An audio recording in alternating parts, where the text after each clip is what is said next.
बाकायदा से तकरीर का अख्ताम होने जा रहा है। तो इसके बाद ये जो हमारी दरसगाहों में उस्ताद होते हैं, हकीकत में यही कौम की बुनियाद होते हैं।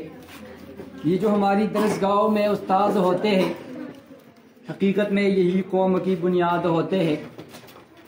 सुने रुदाद हम जब भी किसी की कामयाबी की, हर एक रुदाद में ये मरकज़ी रुदाद होते हैं। आप सब की तालियों में मैं प्रिंसिपल सनराइज के प्रिंसिपल जनाब आतिफ नवाज साहब को दावत देता हूँ कि स्टेज पर आए। औज़ुबिल्लाहि मिनश्शैतानिर्रजीम, बिस्मिल्लाहिर्रहमानिर्रहीम। मेरे स्टाफ, दादा इकराम और फीमेल सनराइज के बच्चों, अस्सलाम वालेकुम।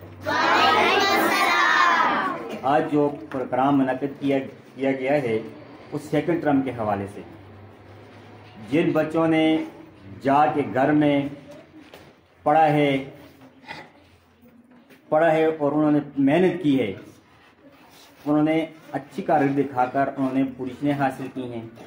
मैं उनको भी जो है मुबारकबाद देता हूँ जिन्होंने अपनी क्लास में पोजीशनें हासिल की हैं। और इसी तरह आप में से जज्बा होना चाहिए कि आगे जो है आपका एनुअल एग्ज़ाम होगा, इस तरह आपने जो है मेहनत करनी है और पोजीशनें हासिल करनी है। वस्सलाम।